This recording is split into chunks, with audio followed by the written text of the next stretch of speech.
ओम नमो भगवते वासुदेवाय। ओम नमो भगवते वासुदेवाय। ओम नमो भगवते वासुदेवाय। ओम ज्ञानतिमिरान्धस्य ज्ञानाञ्जनशलाकया चक्षुरुन्मिलितं येन तस्मै श्रीगुरवे नमः।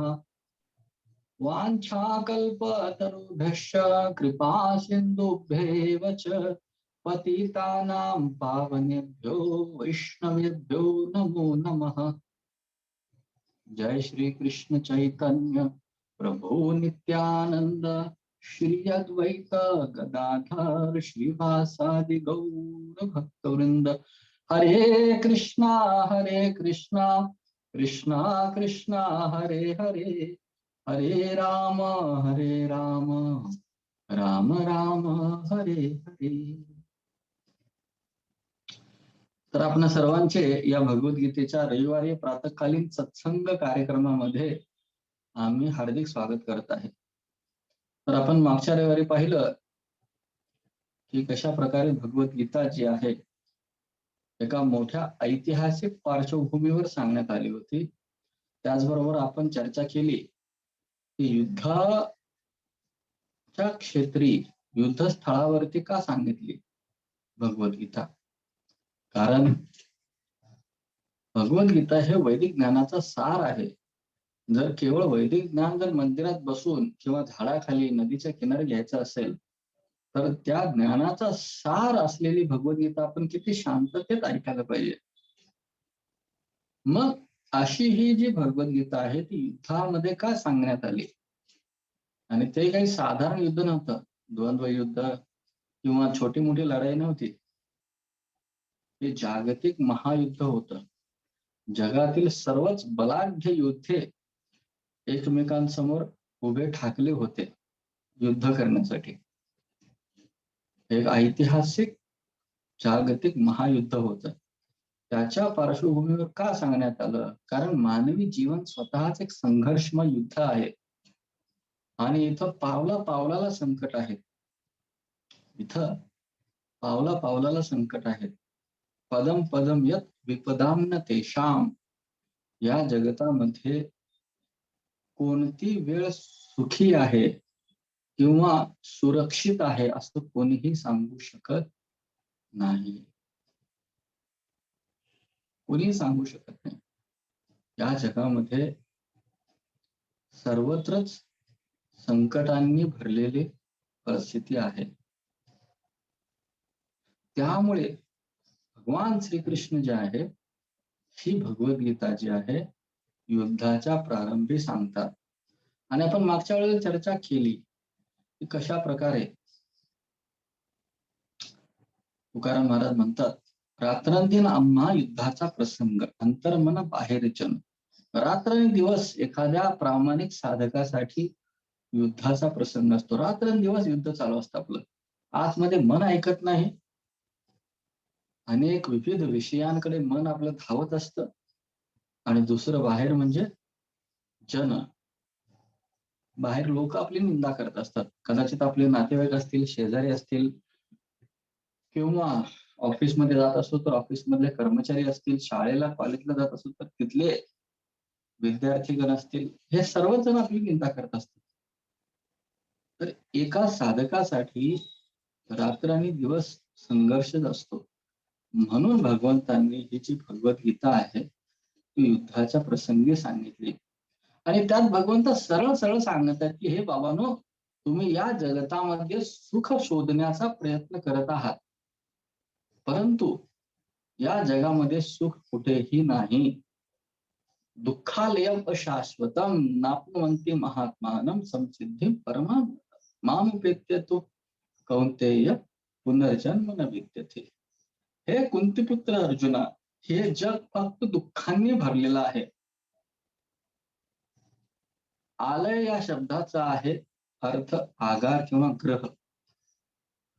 आलय, रुग्णालय, इथं रुग्ण राहतात त्याला म्हणतात रुग्णालय. विद्यालय, जिथे आपल्याला विद्या ज्ञान प्राप्त होतं त्याला म्हटलेलं आहे विद्यालय. हिमालय जिथे बर्फ प्राप्त होतो त्याला म्हटलेलं आहे हिमालय. त्याचप्रमाणे भगवान श्रीकृष्ण या जगताचं नाव ठेवतात दुःखालय. या जगतामध्ये यस्वेंद्र गोप मतवेंद्र महोत्सव कर्म बंधानुरूप फलभाजन मातनोती कर्मानि निर्दहति किंतु च भक्ती भाजाम गोविंदमादि पुरुषम तमहम भजामि. या जगतामध्ये आदिजीव ब्रह्माजी पासून ते शेणात रेंगणाऱ्या एका किड्या प्रमाणे सर्वच जण आपापल्या कर्माची फळं भोगत असतात. हे लोक समस्यांनी ग्रासलेले असतात, सर्वच्या सर्व. कोणीही संकटांपासून सुटलेला नाही. या जगामध्ये सर्वत्र दुःख आहे. आता तुमच्यापैकी असं कोणी म्हणू शकेल की प्रभूजी आम्हाला भीती घालाले, महाराज आम्हाला भ्याव घालाले आणि मग भगवंताकडे नाही आले, असं काही नाही आहे. मी स्वतः भीती घालत नाही. तुम्ही पेपर उघडून वाचा आजचा, मग कळेल. इकडं अपघात झाला तेवढी लोक मेली, तिकडं पूर आला एवढी लोक मेली, इकडे एवढा भ्रष्टाचार झाला, याचा खून झाला, त्याचा बलात्कार झाला. तुम्ही टीव्ही उघडून बघा, न्यूज चॅनल चालू करा, रात्रंदिवस तेच चाललेलं असतं. ह्यांनी एवढा घोटाळा केला, त्यांनी तेवढा घोटाळा केला, ह्यांनी याच्यावर बलात्कार केला, त्यांनी त्याचा खून केला, ह्यांनी एवढे पैसे खाल्ले. रात्रंदिवस टीव्ही वरती वर्तमानपत्रावरती तेच चाललेलं आहे. ततश्च अनुदिनं धर्मम सत्यम शौचम दया क्षमा कालीन बलिना राजन औक्षित्या आयुर्बलम स्मृती. हे राजा परीक्षित, कलियुगामध्ये हे रात्रंदिवस हेच चालणार आहे. सगळीकडे अनाचार, स्वैराचार, पापाचार, भ्रष्टाचार. मी भीती घालत नाहीये. तुम्ही वर्तमानपत्र उघडून वाचतच असाल, किंवा तुम्ही टीव्ही चालू करून बघा, त्याच्यात तुम्हाला समजेल. मी फक्त तुमचे डोळे उघडे करून देतो. कृष्ण ज्याप्रमाणे गीतेत सांगतात त्याप्रमाणे, उघडा डोळे बघा नीट. आपल्या सभोवताली कुठेही सुख नाही, कुठेच नाही. ज्यांच्याकडे खूप असं सौंदर्य आहे, हे लोक सुखी आहेत का? तथाकथित बॉलिवूडच्या हिरोईन, त्यांची 10-10 लग्न होतात आणि एकाबरोबरही थांबत नाही. कालच बघा, बॉलिवूडचा एक महान स्टार 15 वर्ष आपल्या पत्नीबरोबर राहिला आणि आता डायव्होर्स घेणार आहे तो, आणि त्याला लोक हिरो म्हणतात. बरोबर. आमिर खान पहिला एक लग्न केला, तो घटस्फोट घेतला. दुसरं लग्न करतो, आता घटस्फोट घ्यायला लागला. याला लोक आदर्श समजतात. यांचे चित्रपट पाहण्यासाठी जाऊन चित्रपटगृहात 3-3 तास आपल्या डोक्यात कचरा भरून घेतात आणि पैसा खर्च करतात, आणि यांना आपल्या जीवनातला आदर्श असा मानतात. ते अतिशय सुंदर आहेत, ते लोक सुखी आहेत का? हो, अजिबात नाही. जे खूप प्रसिद्ध आहेत ते लोक सुखी आहेत का? अजिबात नाही. ज्यांच्याकडे खूप गडगंज अशी संपत्ती आहे ते लोक सुखी आहेत का? मग तो कुणी असो. प्रिन्सेस डायना, इंग्लंडची राजकुमारी, ही कशी मेली तुम्हाला माहितीच आहे. तर तुम्ही कोणीही घ्या किंवा महान शास्त्रज्ञ घ्या, ते लोक सुखी आहेत का? अजिबात नाही. डॉक्टर अल्बर्ट आइन्स्टाईन सांगतात की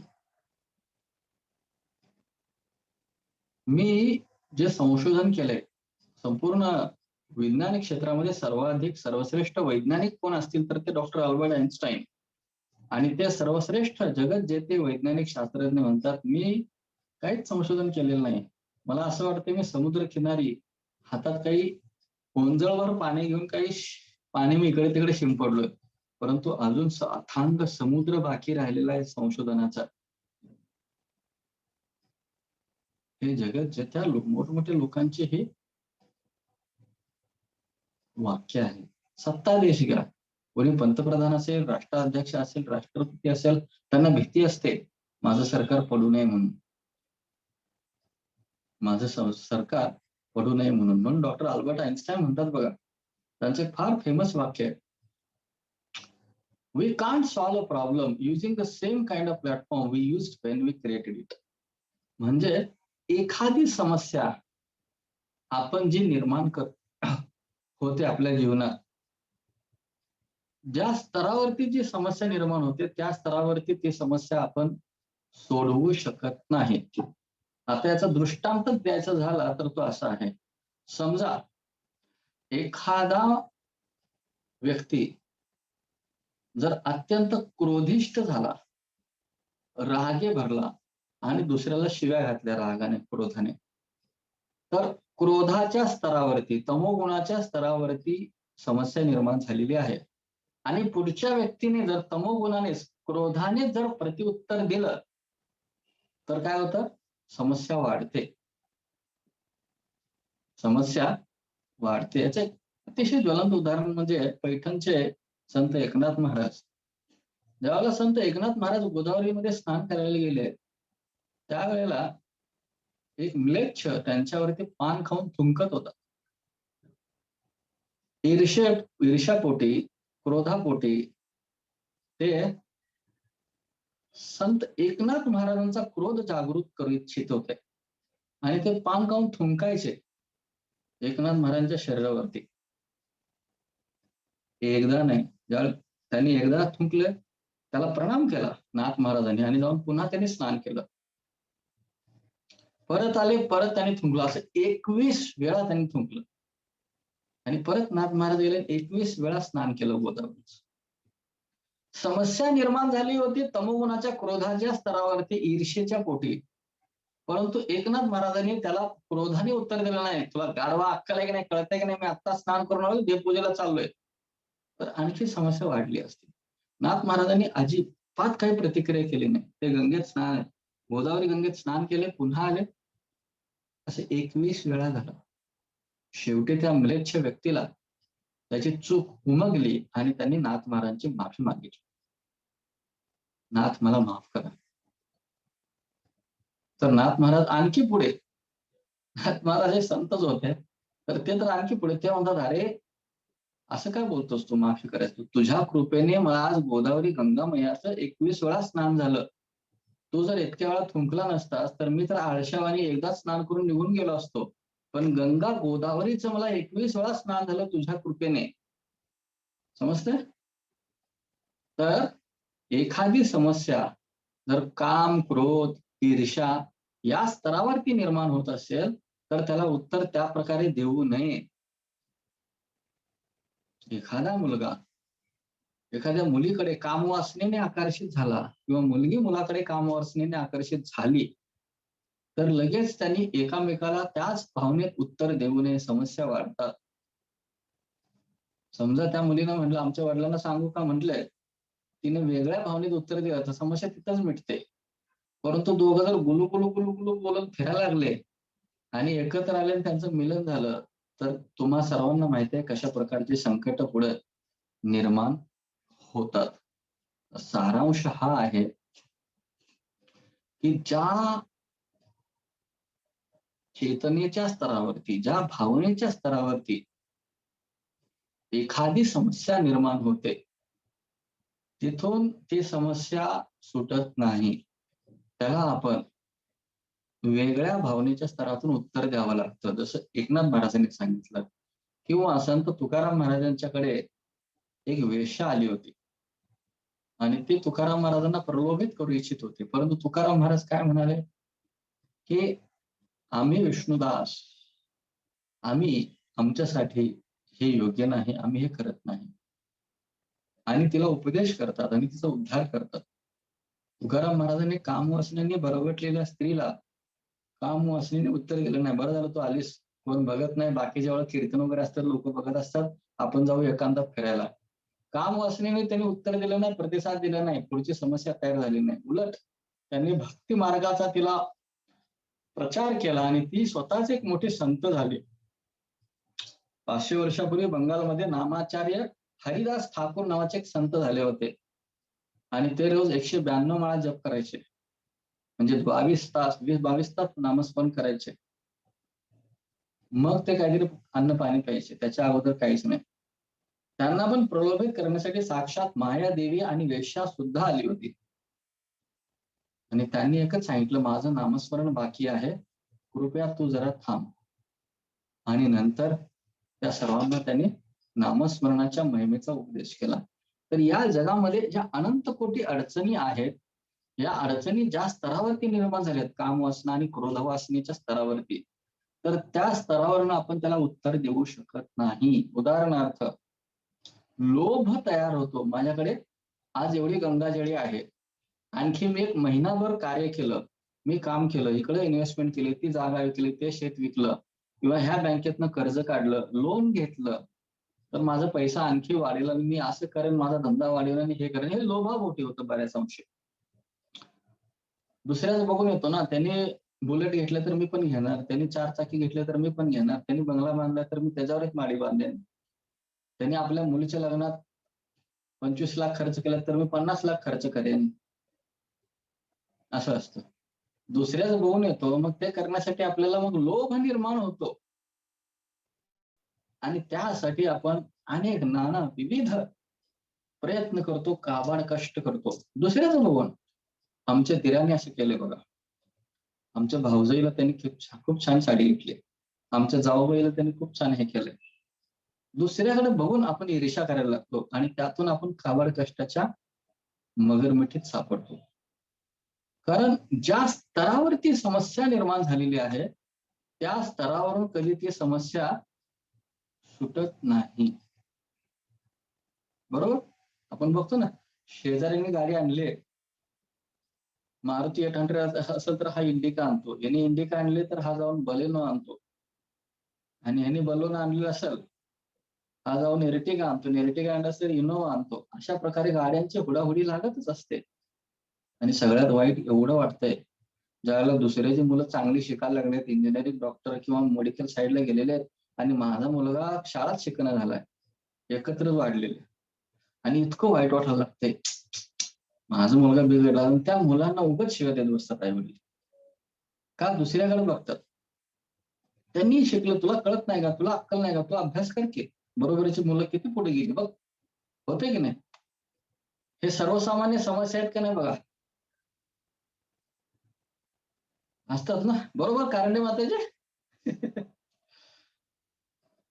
होय की नाही? दुसऱ्याची लेकरं बघा आणि तुम्ही पण आहे, दिवा लावलाय. रात्रंदिवस क्रिकेट खेळता, मॅच बघता, IPL. हे डायलॉग आहेत नेहमीचे. अहो, दुसऱ्याकडे बघण्यापेक्षा या समस्येवरती उपाय वेगळ्या पद्धतीने निघतो. कदाचित दुसऱ्याची मुलं डॉक्टर होतील, इंजिनियर होतील, सायंटिस्ट होतील, मोठे होतील, प्राध्यापक होतील. तुमचा मुलगा ITI करेल, MIDCत कामाला जाईल, पण त्याला हरिभक्त बनवा. त्याला हरिभक्त बनवा. कारण तो डॉक्टर, इंजिनियर किंवा सायंटिस्ट आम्ही यांना बघत आहे. मी आता मंदिराचा PRO, जनसंपर्क अधिकारी असल्यामुळे मला बऱ्याच मोठ्या-मोठ्या लोकांच्या सोबत माझं बसणं-उठणं असतं इथं बॉलिवूडमध्ये पण. इथं जुहू मंदिर हे बॉलिवूडच्या बरोबर मध्ये. एका बाजूला अक्षय कुमार, एका बाजूला अमिताभ बच्चन, पुढच्या बाजूला माधुरी दीक्षित असे सगळे राहत असतात. तर यातल्या काही लोकांशी आमचं बसणं-उठणं होतं बऱ्याचदा. तर मला एक साक्षात्कार झालाय, हे लोक आमच्यापेक्षा जास्त दुःखी आहेत. कारण ह्यांना स्वतःची इमेज सांभाळायची असते. जया अंगी मोठेपण तया यातना कठीण. जेवढं मोठे होत जाताना तेवढं त्यांना दुःख जास्त असतं. भीती असते तेवढं त्यांना दुःख जास्त आणि भीती असते. म्हणून आपली किंवा आपल्या मुलांची तुलना इतरांशी करू नका. आता तुम्हाला देवाने हातपाय चांगले दिलेत. आता तुम्हाला देवाने डोळे दिलेत, बोलायला वाणी दिली, कान दिलेत, शरीर धडधाकट ठेवलेलं आहे. आता भगवंताच्या सेवेत लागा. ज्या प्रकारे पापी अजामिल आयुष्याच्या शेवटी हरिनाम घेतला, ज्या प्रकारे खटवांग महाराज प्रभू श्री रामचंद्रांचे पूर्वज यांनी मुहूर्तात सर्व उत्सृज्य गतवान अभयम हरी. मुहूर्त म्हणजे 48 मिनिटांचा केवळ वेळ होता त्यांच्याकडे आणि या 48 मिनिटांमध्ये त्यांनी भगवान श्री हरींचं नामस्मरण केलं आणि गतवान अभयम हरी, भगवान श्री हरींकडे ते निघून गेले. राजा परीक्षितकडे केवळ 7 दिवस होते, ते भगवत धामाला गेले. नारद बालकाकडे 4 महिने होते चातुर्मासाचे आणि ध्रुव बालकाकडे 6 महिने होते. या एवढ्याच कालखंडात हे सगळे महान शुद्ध भक्त बनले. आणि आपण इतके दिवस हरिनाम रगडतोय तरी आपल्याला नामस्मरणात गोडी येत नाही, कारण आपण दुसरीकडे बघत असतो, ह्यांनी असं केलं, त्यांनी तसं केलं, मला ही समस्या, मला ती समस्या. अरे समस्या या जगात सुटणार नाहीत. कारण भगवंतांनी जग बनवलंच असं ना, दुःखालयम अशाश्वतम. याच्यात कोणीही सुखी होणार नाही. आणि दुर्दैवानं आपला एक गैरसमज झालेला आहे सर्व अखिल मानव जातीचा. सिस्टमॅटिक पद्धतशीररित्या शैक्षणिक प्रशिक्षण पण असं आहे, शालेय शिक्षण, की त्यांना असं शिकवण्यात येतं, की तुम्ही जर पैसा कमवला आणि प्रसिद्धी कमवली तर सुखी व्हा.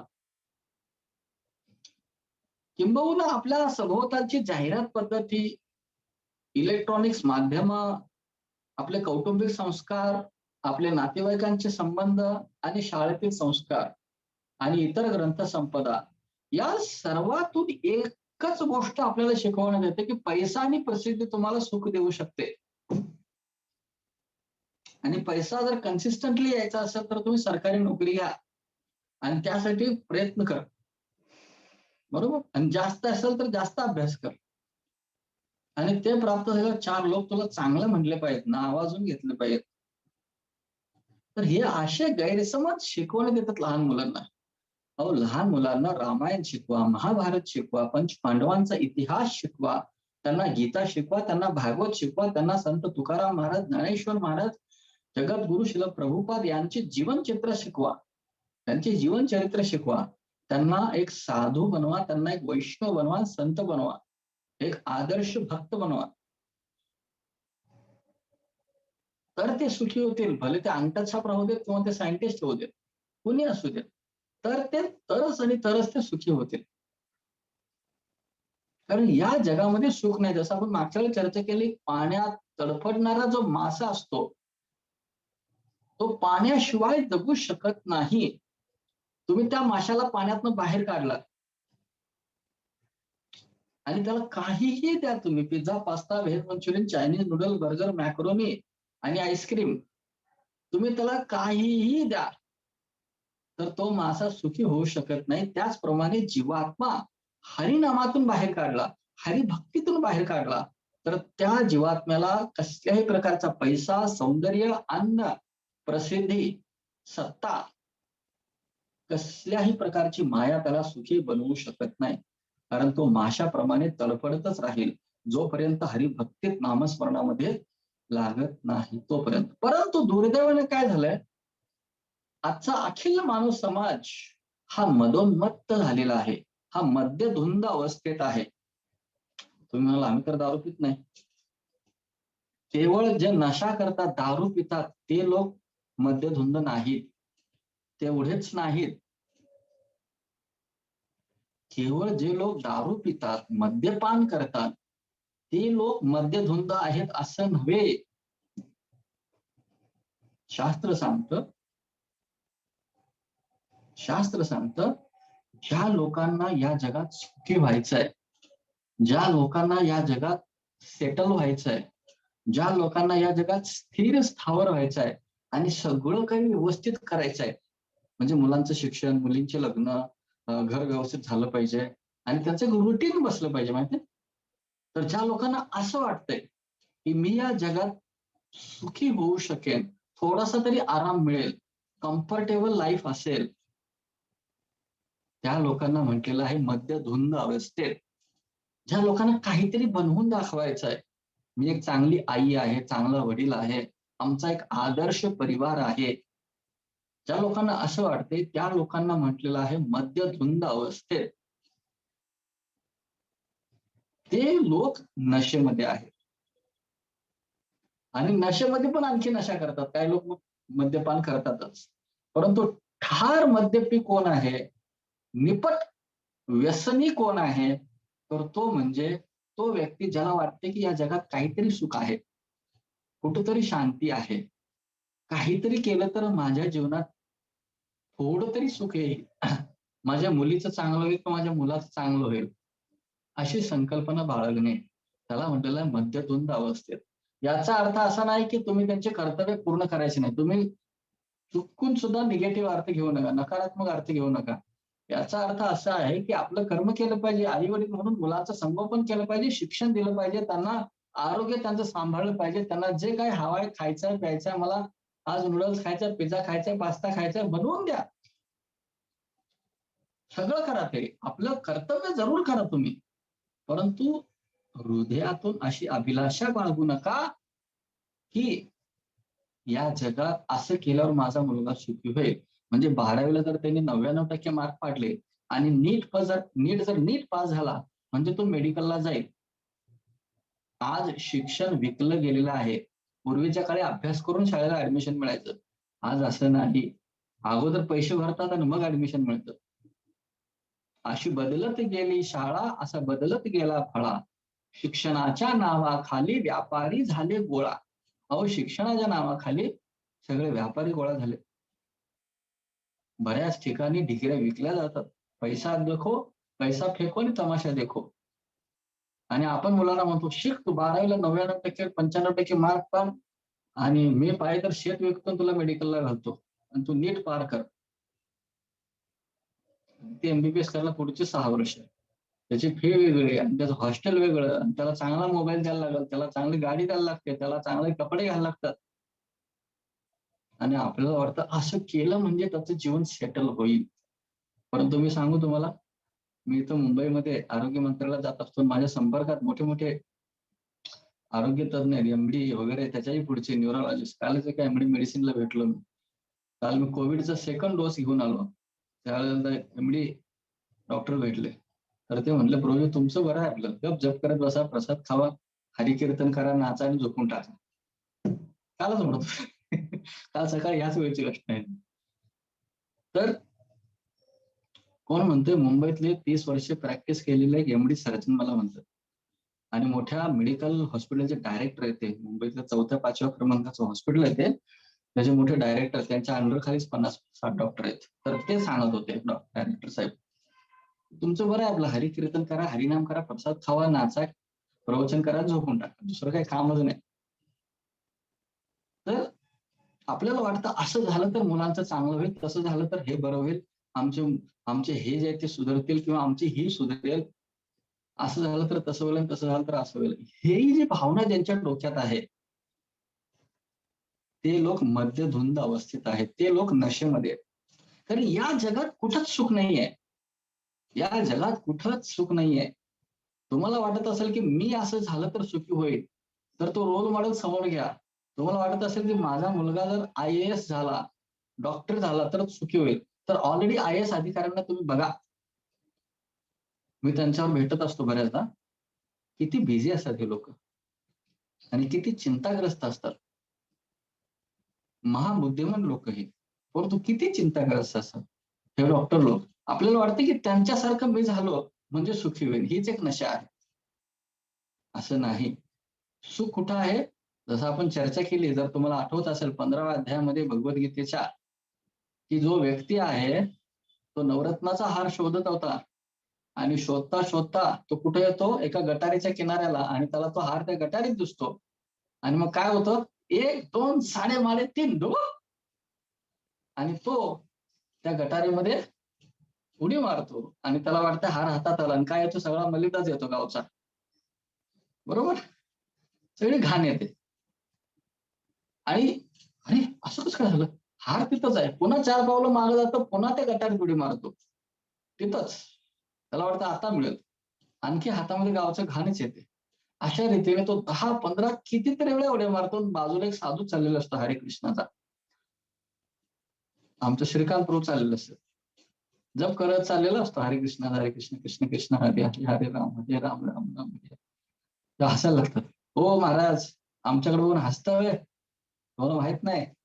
जरा थांबा आणि 4 पावलं मागे जाऊन उडी मारतो, तो हार घेतो आणि मग मला बक्षीस घेतो, मग तुम्हाला दाखवतो." असे पण काही लोक आहेत. मग तुम्हाला दाखवतो. हां, मी पण मैं भी कुछ हूँ. मी पण कोणतरी आहे, सिद्ध करून दाखवतो.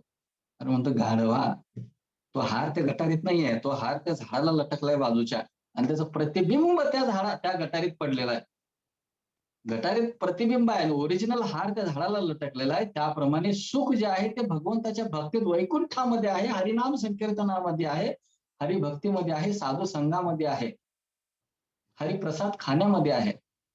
सुख तिथं आहे आणि त्याचा प्रतिबिंब, विकृत प्रतिबिंब या जगतामध्ये पडलेला आहे. आणि आपण या जगामध्ये त्या भगवंताला बाजूला सरकवून, मी सुख भोगणार, मी सेटल होणार, मी स्थिर स्थावर होणार, मी जीवनात काहीतरी करून दाखवेन, ही नशा. आणि याच्यामध्येच लागलेला असतो आपण. आणि आपला जीवनात बहुतांश कालावधी 70-80% 90% म्हणा किंवा 99% म्हणा, आपला कालावधी कशात जातो माहितीये? एक ग्रामीण मराठी भाषेत एक गाणं होतं बघा. पूर्वीच्या काळी खेडेगावामध्ये सरकारी नळावर बायका पाणी भरायला यायच्या. अजूनही येत असतील. बरेच वर्ष आमचा संपर्क तुटलाय खेड्यांचा. परंतु एक सार्वजनिक नळ असायचा, तर तिथं पाणी भरायला यायचे किंवा बोर असायची, विहीर असायची, तिथून पाणी भरायला यायचे आडावरती. आणि बऱ्याचदा महिलांची भांडणं होतात. माझी नंबर पहिला का तुझा नंबर पहिला? सार्वजनिक आहे ना. आणि ज्या भांडखोर महिला आहेत त्या दादागिरी करून पाणी भरतच असतात. तर असं एका नळावरती भांडण सुरू होतं. आणि ते कसं होते बघा. आग ये धोंडा भरू दे माझा हांडा, दमदाटी करू नको. आग तुझं माझं करू नको. आग ये धोंडा भरू दे माझा हांडा, दमदाटी करू नको. तर अगं ये धोंडा, माझा हंडा भरू दे, तू काय दमदाटी करू नको. अशा रीतीने बायकांची या नळावरती झुंबड लागलेली असते. आणि कदाचित ग्रामीण भागातील लोकांना याचा चांगला अनुभव असणार आहे, अजूनही होत असेल. ऐक ना, मी पहिला का तू पहिला, पदर खाऊनच आलेले असतील भांडार. तर ही ग्रामीण भागातली नाहीये संकल्पना, ही जागतिक स्तरावरची हीच आहे. फक्त गाण्याचं शब्द बदलतील, पण मूळ तत्व हेच आहे. भरू दे माझा हंडा, सगळं माझं स्वार्थ होऊ दे, पहिलं कल्याण माझं होऊ दे, मग तुझं. जे काही स्वार्थ आहे, जे काही काम आहेत, माझी अगोदर झाली पाहिजे. जसं तुम्ही रेल्वे कुठल्याही लाईनीत जावा भारतात, तुम्ही तिकीट बुकिंगला जावा किंवा राखेल भरायला जावा किंवा पेट्रोलला जावा किंवा कशाला जावा, माझं पहिलं झालं पाहिजे, मी पहिला, बाकी मला काय माहिती नाही. अगं ये धोंडा भरू दे माझा हंडा, दमदाटी करू नको. बस, तू पुढे पुढे करू नको, पहिला माझं झालं पाहिजे, माझं कल्याण झालं पाहिजे. याला म्हणलेलं आहे नशा. मध्यधुंद अवस्थेत असल्यामुळे आपल्याला असं होतं. आपण कसे आहोत? मध्यधुंद अवस्थेत. माझं कल्याण झालं पाहिजे, माझा स्वार्थ झाला पाहिजे. यांना म्हटलेलं आहे नशेमध्ये असतात. आणि याच्यामुळे हे लोक दुःख भोगत असतात. प्रचंड नशेमध्ये असतात. दुःखालयम अशाश्वतम. मग सांगा, एक महान संत म्हणतात, त्यांचं श्रील प्रभुपादांचे हे शिष्य आहेत आणि हे माझ्या आदरणीय, वंदनीय, प्रातःकालीन स्मरणीय, पूजनीय ओम विष्णुपाद परमहंस परिव्राजकाचार्य अष्टोत्तर शतक गुरु महाराज श्रीपाद राधानाथ स्वामी महाराज हे म्हणतात, समजा एका गटारीचे किनारे नशेमध्ये फुल्ल असलेला मध्यधुंद अवस्थेतील व्यक्ती, त्याला तुम्ही विचारला कसा आहे, लय भारी. काय म्हणतो? लय भारी, लय भारी, मी लय खुश आहे म्हणतो. कारण त्याला दारू मिळालेली असते. तर खरं सांगा, तो व्यक्ती सुखी आहे का हो? तो व्यक्ती खरंच सुखी आहे का? मग समजा ज्या लोकांचे सगळं काही व्यवस्थित झालेलं आहे, कुटुंब कल्याण झालेलं आहे, सगळं काही सेटल जागच्या जागी जिथलं तिथं आहे, आणि ते लोक म्हणतील आम्हाला काय भक्ती करायची गरज नाही, सगळे व्यवस्थित झालेलं आहे, मी मेहनत केली, मी मनगटाच्या बळावर सगळं करून दाखवलं. हे लोक तशा प्रकारे. व्हिडिओकॉन कंपनीचे एक इंटरनॅशनल डायरेक्टर माझ्या ओळखीचे आहेत. आता त्यांनी व्हीआरएस घेतली आणि त्यांच्या मुंबईमध्ये जागोजागी फ्लॅट आहेत. संपूर्ण जगभर फिरून ते व्हिडिओकॉन कंपनीची स्थापना करायची, शाखा उघडायची. आज ते माझे एक अतिशय घनिष्ठ मित्र आहेत. रोज 16 माळा जप करतात, पहाटे 3ला उठून. प्रचंड पैसा आहे. मुलगा त्यांचा केम्ब्रिज युनिव्हर्सिटीमध्ये प्रोफेसर आहे. दुसरा मुलगा हार्वर्ड, ऑक्सफर्डला सेमिनार देतो अमेरिकेमध्ये.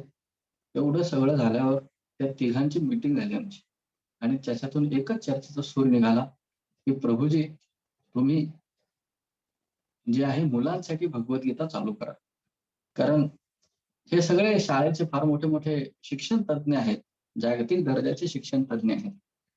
आणि त्यांच्या संयुक्त विद्यमाने आम्ही काहीतरी करण्याचा प्रयत्न करत आहोत.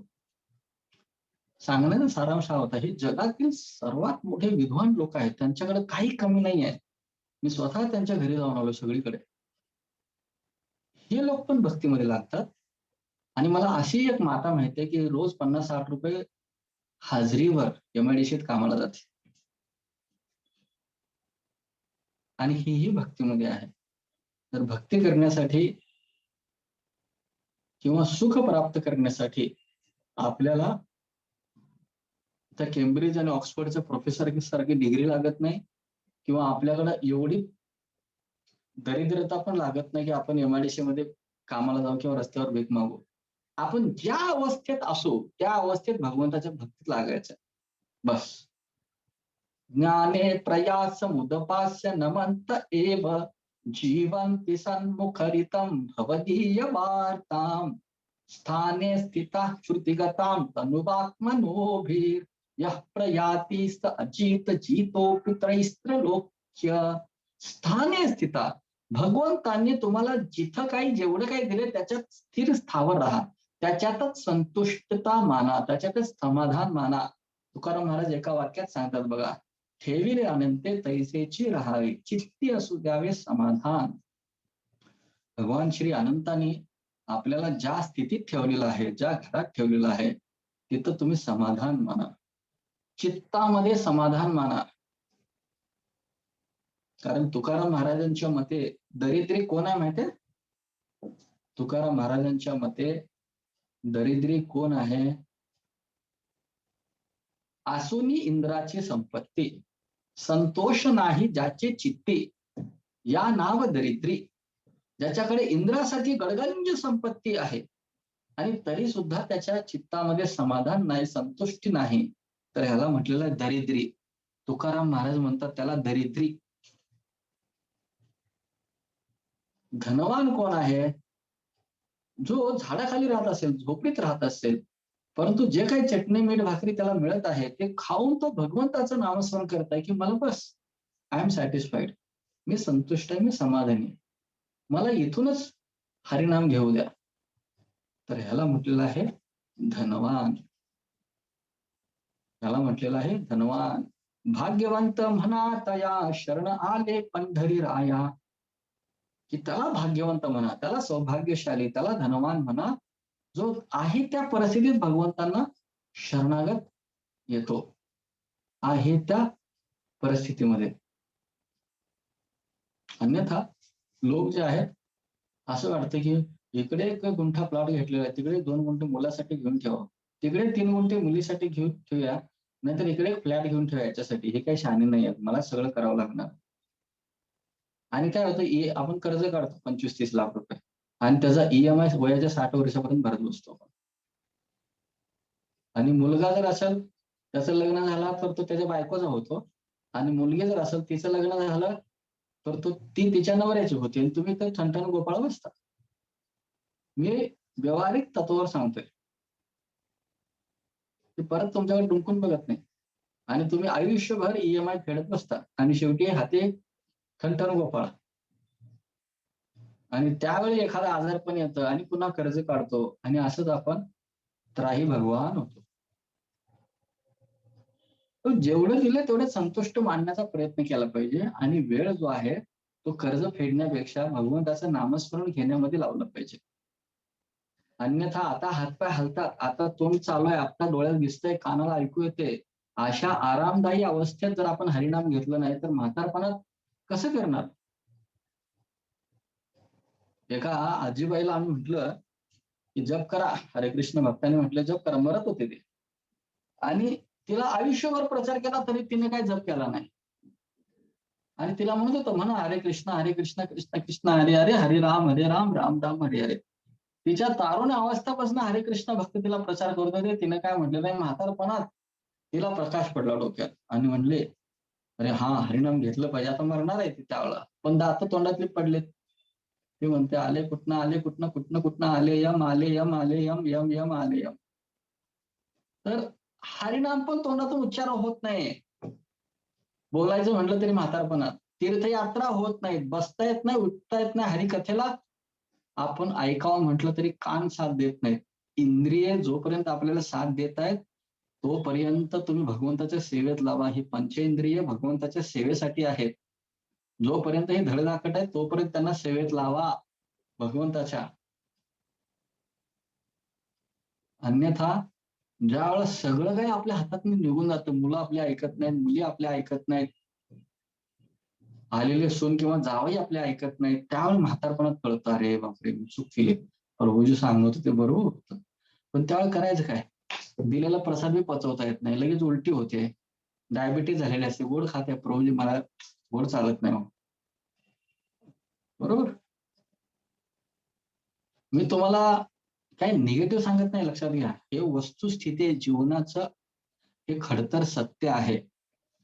म्हणून माझी एकच विनंती आहे, भरकटून जाऊ नका, हुरळून जाऊ नका या जगातील जाहिरातींच्या मागे किंवा प्रतिष्ठेच्या पोटी. दुसऱ्यांना सिद्ध करण्यात जाऊ नका, मी किती चांगला आहे, मी किती विद्वान आहे किंवा मी किती चांगली आहे, हे दुसऱ्यांना पटवून देण्याच्या नादाला लागू नका. आपलं अखंड आयुष्य 99% ह्यातच चाललेलं असतं, दुसऱ्यांवरती छाप टाकण्याची, दुसऱ्यांना पटवून देण्यासाठी. मी किती चांगला आहे बघा, मी किती चांगली आहे बघा, माझं कॅरेक्टर किती छान आहे बघा, माझ्यासारखं सज्जन कोणच नाही.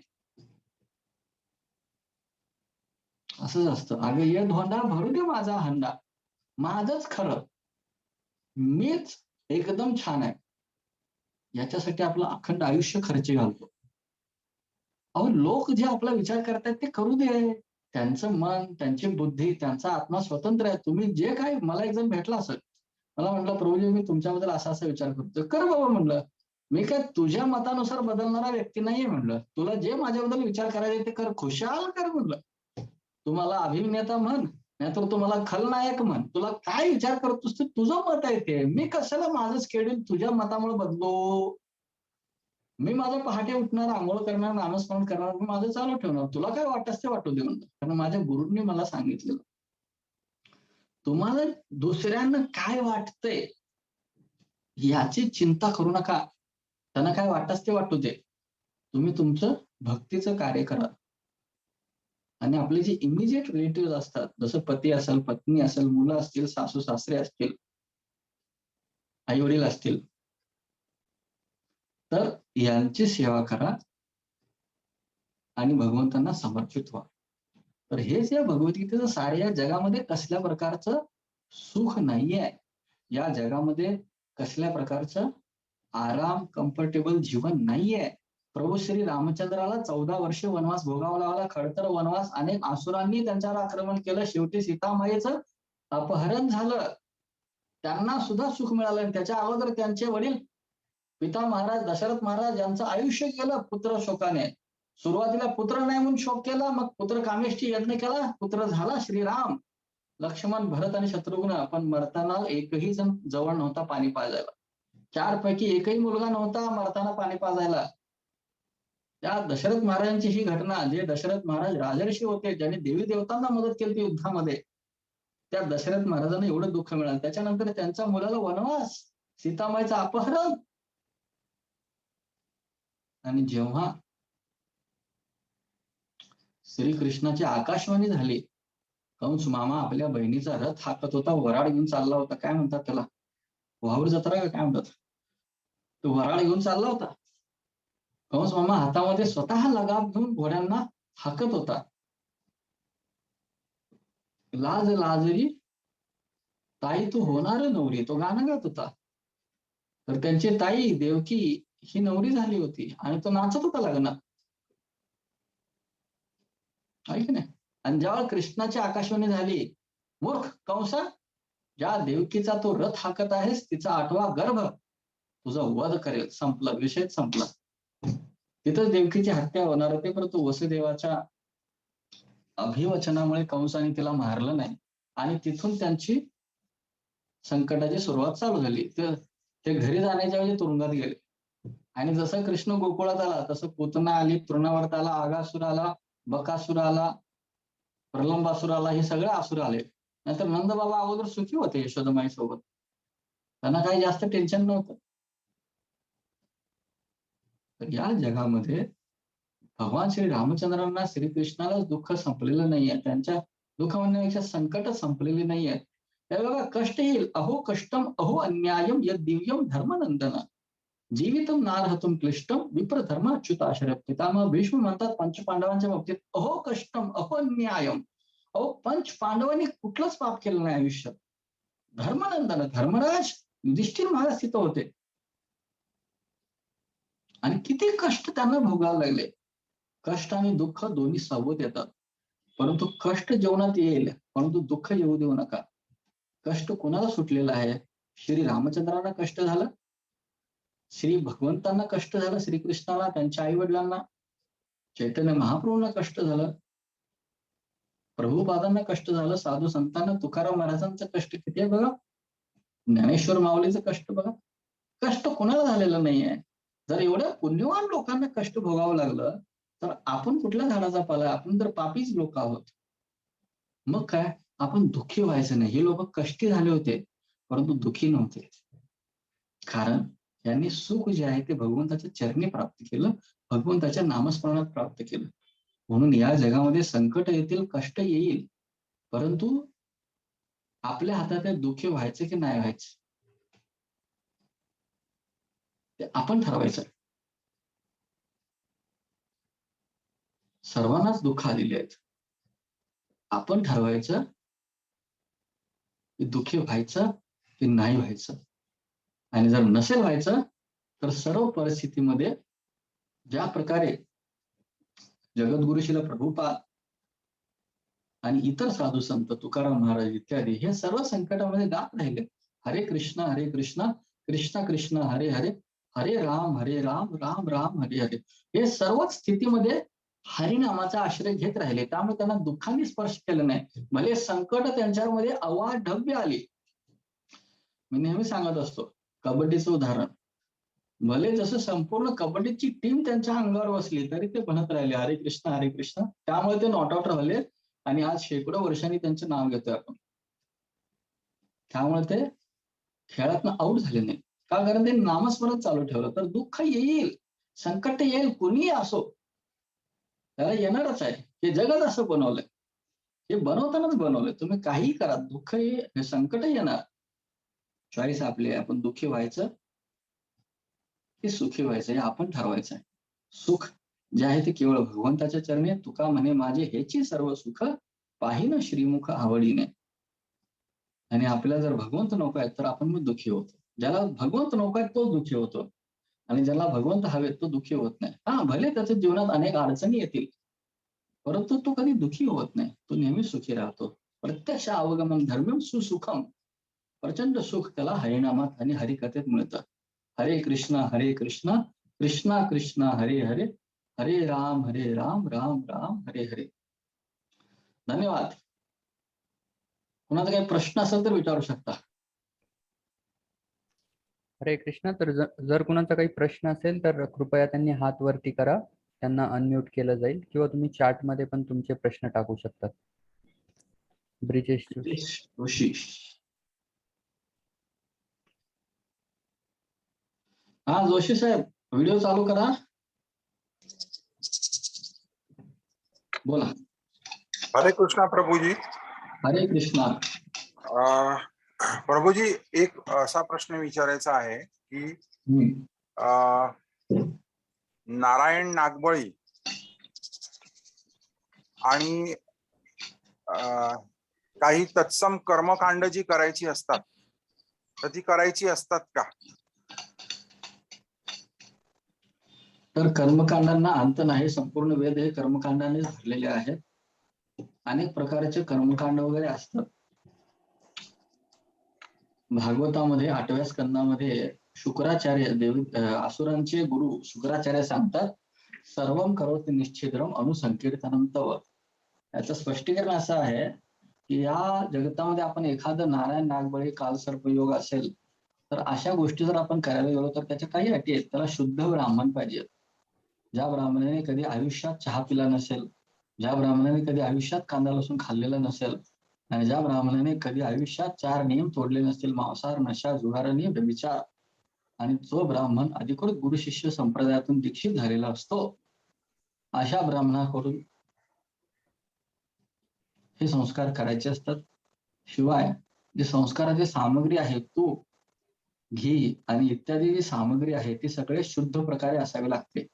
त्याच्यामध्ये कसल्याही प्रकारची घाण चालत नाही. म्हणजे गाईचं दूध म्हणजे गाईचंच दूध, जर्सी गाईचं नाही.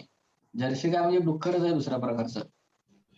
तर असे विविध अटी आहेत कर्मकांडांच्या, आणि त्या अटी ज्या आहेत कलियुगाच्या या विज्ञान आणि तंत्रज्ञानाच्या युगामध्ये पूर्ण होऊ शकत नाही. त्याच्यामध्ये त्रुटी निर्माण होतात.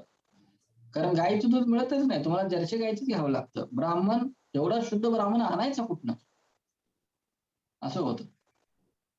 मग काय होतं, त्या कर्मकांडामध्ये संकट निर्माण होतात, त्रुटी निर्माण होतात, आणि त्याची उलटी कर्मफळ आपल्याला भोगावी लागतात. त्याची उलटी रिॲक्शन आपल्याला भोगावी लागते. हे जर कर्मकांड, देवी देवतांची पूजा जर नीट झाली नाही, आता आपण गणपती उत्सव करतो बघा, सार्वजनिक गणपती उत्सव, बरोबर, आणि गणपती आहे आणि पुढे फिल्मी गाणी लावले असते, डीजे लावलेला असतो, धाड धाड धाड धाड धाड पिक्चरचे गाणी दारू पिऊन नाचत असतात. तर या कर्मकांडाचे रिॲक्शन अखिल समाजाला भोगावं लागतं. त्यातूनच कोरोना आणि बाकीचे जे महामारी आहेत ते निर्माण होतात. तर हे जे पूजा अर्चना आहे किंवा कर्मकांड आहेत, हे कलियुगासाठी सांगितलेले नाहीत, हे प्राचीन काळातले आहेत. मग आता काय, तर जे मूलभूत जे संस्कार आहेत ते संस्कार झाले पाहिजे. सुरुवात होते गर्भाधान संस्कारापासून. पती पत्नी ज्यावेळेला मुलाला जन्म घालण्यासाठी एकत्र येतात, त्याच्या अगोदर तुम्हाला माहिती आहे आदर्श नियम काय, तर त्यांनी आपल्या गुरुला विचारलं पाहिजे की गुरुदेव, आमचा संतान प्राप्तीचा विचार आहे, तुम्ही कृपया आम्हाला परवानगी द्या. जर गुरुनी परवानगी दिली तरच पती पत्नीने एकत्र येऊन मिलन करायचं असतं. आणि त्याच्या अगोदरी सध्या इस्कॉन मध्ये मार्गदर्शन केलं जातं, तुम्ही कमीत कमी 64 माळा जप करा आणि मग एकत्र या रात्रीच्या वेळी. कारण त्या गर्भधारणेतून जी संतती प्राप्त होईल ती वैष्णवच असेल. त्याच्यानंतर मातेनं गर्भावस्थेमध्ये टीव्ही बघू नये, मोबाईल बघू नये, किंवा चुकीच्या गोष्टी काही करू नये, बोलू नये. आणि ज्यावेळेला त्याचा जन्म होतो त्यावेळेला एक नामकरण संस्कार असतो बघा, तो केला पाहिजे. त्याच्यानंतर अन्नप्राशन संस्कार असतो, तो केला पाहिजे. त्याच्यानंतर चुडाकरण किंवा उपनयन संस्कार म्हणतात ना, तो केला पाहिजे. जानवं घालतात, तो केला पाहिजे. त्याच्यानंतर आणखी एक महत्वाचं म्हणजे विवाह संस्कार केला पाहिजे. आणि शेवटी आहे अंत्यसंस्कार. आपण गेल्यानंतर हे महत्वाचे संस्कार आहेत, हे झाले पाहिजे. आणि अंत्यसंस्कारामध्ये जे विधी आहेत, पिंडदान वगैरे झाले पाहिजेत, केले पाहिजेत, त्याला काही हरकत नाही. ठीक आहे. परंतु याला एक अट घातली भागवताने, की कलियुगात हे सगळे शुद्ध प्रकारे होऊ शकत नाहीत. न करणारा यजमान शुद्ध भावनेने करतोय, त्याला वाटतं ह्या ब्राह्मणाने 1000 रुपये दक्षिणा मागितल्या, 1000 कशाला द्या, 100 रुपये देतो की त्याला काय करायचं. यजमानाची भावना शुद्ध नसते. तो मस्त जाऊन 5 स्टार हॉटेलमध्ये खाईल, त्याची गाडी एसीत नाही येईल, पण ब्राह्मण कशाला लागते तेवढे दक्षिणा, 51 रुपये देतो की. तर ही खोटी भावना असते यजमानाची, आणि करणाऱ्या ब्राह्मणी तसाच असतो, आणि सामग्री तशीच बरबटलेली असते. त्यामुळे काय, सगळीकडे त्रुटी असल्यामुळे जीवगोस्वामी आणि शुक्राचार्य सांगतात, सर्वम करोति निश्चितम अनुसंकीर्तनम तव. तुम्ही जे कुठलं करत असाल, गर्भाधान संस्कार करत असाल किंवा नामकरण, जातकर्म, अन्नप्राशन, उपनयन, चुडाकरण किंवा विवाह संस्कार किंवा अंत्यसंस्कार, कुठलाही संस्कार करत असाल, ते तुमच्या मनाच्या संतुष्टीसाठी तुम्ही करा तुमचे विधी, परंतु त्याला हरिनामाची जोड ही पाहिजेच. त्याला हरिनाम संकीर्तन हे हवंच हवं. त्याचमुळे बघा, अंत्यसंस्कार कोणाचे जर हे झाले, काय म्हणतात, देहावसन झालं कोणाचं, तर काही लोक भागवत कथा ठेवतात बघा. आम्ही स्वतः आमच्या वडिलांचं देहावसन झालं सुमारे 12 एप्रिलला झालं बघा, आजपासून किती महिने बघा पूर्वी, 2-3 महिन्यापूर्वी झालं. तर आम्ही स्वतःच त्यांच्या पुण्यस्मरणानिमित्त भागवत कथा केली होती. तर काही लोक भागवत कथा करतात, कारण हरिनाम आणि हरिकथा या दोनच गोष्टी आपल्याला तारून घेऊन जातील कलियुगात.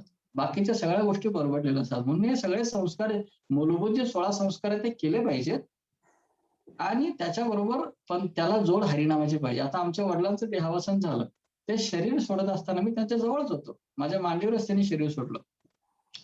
तर मी त्यावेळेला हरिनाम करत होतो. माझी बहीण त्यावेळेला हरिनाम करत होती. आता आहे शक्यतो ते ऐकत आहेत ते प्रवचन. मी त्यावेळेला कथा कीर्तन करत होतो. आम्ही नरसिंह आरती गात होतो. आम्ही कथा करत होतो चैतन्य चरितामृतमध्ये. आमचा सगळा परिवार तिथे एकत्र होता. भले ते शरीर सोडत आहेत, त्याच्यानंतर त्यांचं पिंडदान पण हरिनाम केलं, त्यांचं 12व 13व पण हरिनामासहित केलं, त्यांचं अस्थि विसर्जन हरिनामासहित केलं. आता त्यांच्या काही अस्थी राहिल्यात त्या आम्ही गयामध्ये जाऊन विसर्जन करू, यमुनेमध्ये, गंगेमध्ये. ते पण हरिनामासमवेत असेल. हरिनामाशिवाय कुठलाही संस्कार परिपूर्ण होत नाही. सर्वं करोति निश्चिद्रम अनुसंकीर्तनम तव. तर त्या हरिनाम संकीर्तना समवेतच केलं पाहिजे. त्या कर्मकांडाला महत्व देण्यापेक्षा हरिनामाला जास्त महत्व शास्त्रामध्ये दिलेलं आहे. तरच ते कलियुगात यशस्वी होतं. अन्यथा आपल्याला त्याची फळं भोगावी लागतात. वाईट फळं, चांगली तर नाहीच. ठीक आहे. प्रभूजी, हा, गयेचं महत्व कळेल का? गया हे एक तीर्थक्षेत्र आहे बिहारमध्ये. तर तिथे एक आसूर होता, गयासूर नावाचा. आणि तो आसूर असल्यामुळे सर्वांना नेहमी त्रास द्यायचा, सर्व साधू संतांना, ऋषीमुनींना. आणि ज्या वेळेस ऋषीमुनी भगवंतांना सांगतात हा आसूर त्रास देतोय, त्यावेळेला भगवंत आले त्या गयासूरला मारण्यासाठी. आणि तो गयासूर जेव्हा तो शेवटी भगवंतांना शरणागत येतो, आणि भगवंताचा नियम आहे शरण आलेला मरण नाही, म्हणून भगवंत त्याला आश्रय देतात आपल्या चरणाखाली. आणि म्हणून तुम्ही जर गयामध्ये गेला तर भगवान श्री विष्णूचं एक चरण कमल आहे, तिथं चिन्ह आहे भगवंताचं. आणि तिथं जे आहे तिथं पिंडदान करण्यात येतं. तिथं पिंडदान केल्यानंतर आपल्या पूर्वजांना शांती मिळते, म्हणून प्रभू श्री रामचंद्रांनी पिंडदान केलं होतं. त्याच्यानंतर श्री चैतन्य महाप्रभूंनी आपल्या वडिलांचं जगन्नाथ मिश्राचं पिंडदान तिथे केलं होतं गयामध्ये. आणि पूर्वापार परंपरा आहे, तिथे करत असतात ते. आणि कीर्तन करत असतात तिथं. चैतन्य महाप्रभूंना संकीर्तन आंदोलन तिथं सुरू झालं, गयामध्ये सुरू झालं चैतन्य महाप्रभूचं. ते पिंडदान करायला गेले आपल्या वडिलांचं, तिथे ईश्वरपुरींनी त्यांना हरिनाम संकीर्तन तिथं दिलं. असं आहे. त्याचा फार मोठा इतिहास आहे. आता आपण पुढचे काही प्रश्न घेऊन गयाविषयी आपण नंतर कधी चर्चा करू. ठीक आहे. हरे कृष्ण. धन्यवाद प्रभू. धन्यवाद. चेंबूरकर अभय भावसार प्रभू, आवाज चालू करा, तुमचा गळा दबलेला आहे. हा, नमस्कार. नमस्कार, बोला भाऊ. माझे ऍक्च्युली 2 प्रश्न आहे. हा, बोला. एक प्रश्न असा आहे की आपला जर हा प्रवास सुरू झालाय भक्ती मार्गाच्या दिशेने, सगळ्यात मोठा अडसर असतो स्वतःला चेंज करणं. आणि काही लोकांना ते चेंज करणं खूप कठीण नाहीये, होऊ शकतं हळूहळू चेंज. बरोबर. पण आपल्या बरोबर जे नातेवाईक आहेत, म्हणजे आई म्हणा, पत्नी म्हणा, भाऊ म्हणा, आपण ज्या पद्धतीने त्यांच्या बरोबर ही लाईफस्टाईल आतापर्यंत सुरू ठेवलेली आहे, ती अचानक चेंज जेव्हा होते तेव्हा विरोध हा शब्द बरोबर नाही, पण खूप जास्त एक शॉक त्यांना लागू शकतो आणि त्याच्यामुळे खूप इश्यूज तयार होतात. तर अशा वेळी याला कसं सामोरं जायचं, हा प्रश्न. खूप छान आणि प्रॅक्टिकल प्रश्न आहे हा. व्यावहारिक प्रश्न रोजच आपल्या दैनंदिन व्यवहारात येऊ शकतो, की आपण एक प्रकारचं जीवनशैली जगलेलं असतं आतापर्यंत, आई वडिलांसमवेत, पती पत्नींसमवेत, भावांसमवेत. आणि अचानक भक्ती मार्ग सापडल्यानंतर, साधू मार्ग सापडल्यानंतर आपल्या जीवनशैलीत थोडासा बदल होतो. आणि त्यावेळी आपल्या सभोवताली असलेल्या नातेवाईकांना धक्का बसतो. अरे काय झालं, याला वेड लागलं की काय, आता ब्रह्मचार्याच्या नादाला लागून बिघडायला लागला, उठतो लवकर, हरिनाम घेतो, कांदा लसूण खात नाही किंवा शाकाहार करायचं म्हणतो, बाहेर फिरायचं नाव घेत नाही, वगैरे वगैरे वगैरे वगैरे. बघ, पूर्वीसारखं भांडत नाही, वाद घालत नाही, टीव्ही बघत नाही आमच्यासोबत वगैरे वगैरे सगळं चालू होतं.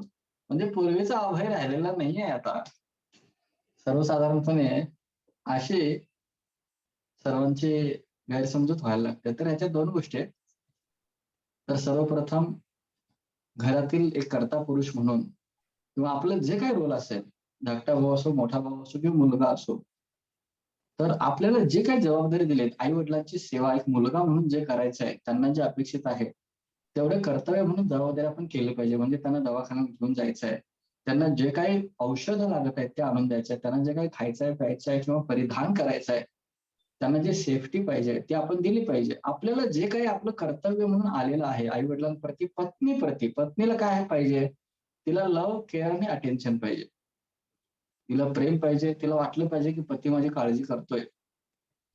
समजा तुम्ही किती काळजी करत असाल आणि तिला दाखवलं नाही तुम्ही काळजी करताय, तर फार प्रॉब्लेम होऊ शकतो. त्यांना दाखवणे गरजेचं असतं पत्नीला की मी तुझी काळजी करतोय, मला तुझी कदर आहे, आय केअर अबाउट यू. आणि काय लव्ह, केअर आणि अटेन्शन. आणि ती जी काय सांगते तिला काय लागतं ते आणून दिलं पाहिजे. ते कर्तव्य आपण केली पाहिजेत. मुलांच्या प्रती काय असतील, त्यांचं शिक्षण, त्यांचं आरोग्य, संस्कार, ते कर्तव्य आपण चोखपणे पार पाडले पाहिजे. आणि त्याच्या व्यतिरिक्त आपली सगळीच जबाबदारी आणि कर्तव्य एक मित्र म्हणून, एक भाऊ म्हणून किंवा वडील म्हणून किंवा मुलगा म्हणून किंवा पती म्हणून जे काही कर्तव्य आहे ते चोखपणे पार पडले पाहिजे. त्याच्यात आपण माया म्हणून त्यांना लांब सरकवायचं नाही किंवा तुम्ही अभक्त आहे, तुम्ही चुकीचं करत आहे म्हणून त्यांना लांब सरकवायचं नाही. त्यांच्यात मिळून मिसळून राहायचं, त्यांच्या सोबतच राहायचं, त्यांच्या आवडी-निवडीनुसारच राहायचं. फक्त आपण आपलं नामस्मरण आपल्या वेळेवर झालं पाहिजे आणि आपली जी साधू संगत आहे ती वेळेवर झाली पाहिजे.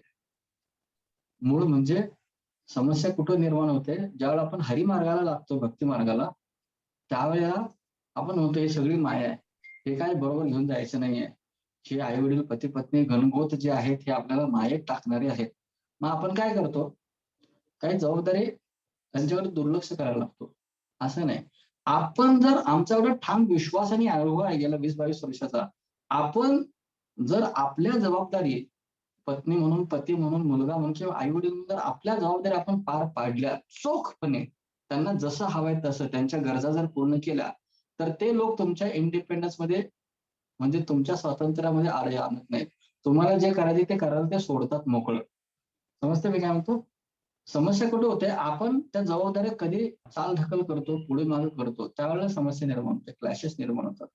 म्हणून आपलं जे दैनंदिन व्यवहार आहे त्यांच्यासोबत तसंच ठेवायचं आहे. हसत, खेळत वगैरे, नाचत, बागडत वगैरे जे काय असेल ते.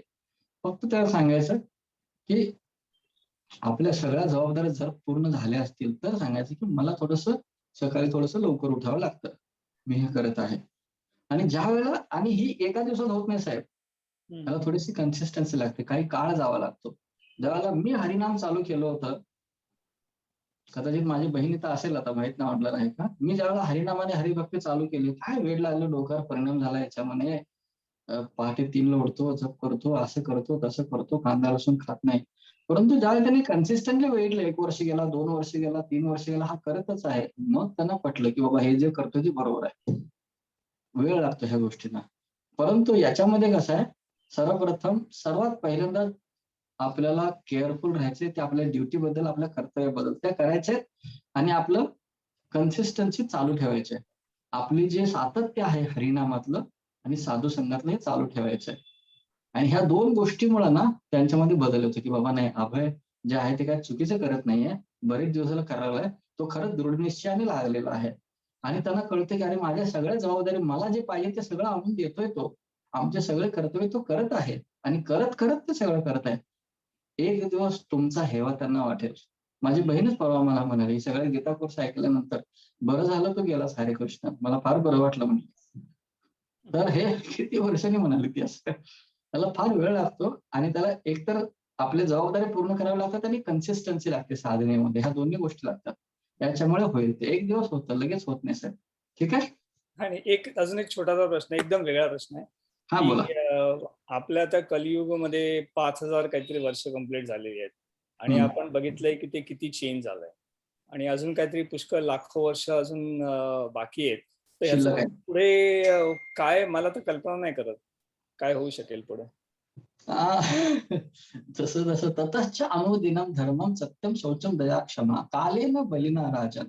शुकदेव गोस्वामी भागवताच्या 12व्या स्कंदामध्ये कलियुगाची लक्षणं सांगतात. तुम्हाला माहिती आहे आज की ताजा खबर हे 5,000 वर्षापूर्वी सांगितलेलं आहे. काय काय ततश्च अनुदिनं राजन.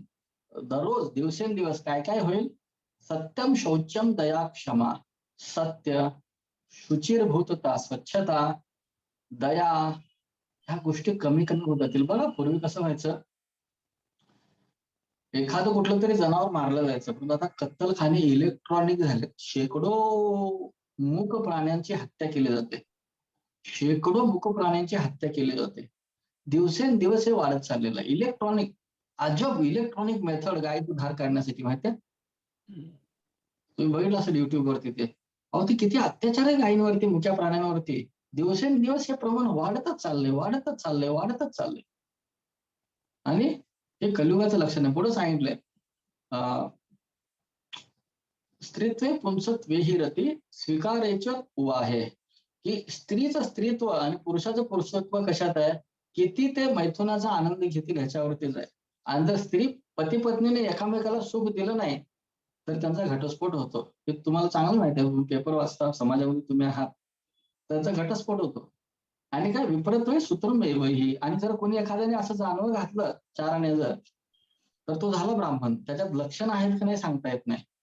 तुम्ही मार्केटमधनं एखादं हे असं जानवं घेऊन या घातलं का झाला ब्राह्मण. विपरीत सूत्रमेव ही, विपरीत त्यालाच म्हणलं ज्याने जानवं घातलं. कलियुगात ही लक्षणं सांगितली. पुढे काय दाम्पत्य अभिरुची हेतू, आणि विवाह करण्यासाठी कशासाठी येतात, फक्त सुख भोगण्यासाठी एकामेकाच्या शरीरापासून. समजा ती स्त्री जर मुलगा देऊ शकत नाही तर दुसरा विवाह करणारे लोक किती आहेत तुम्हाला माहिती आहे.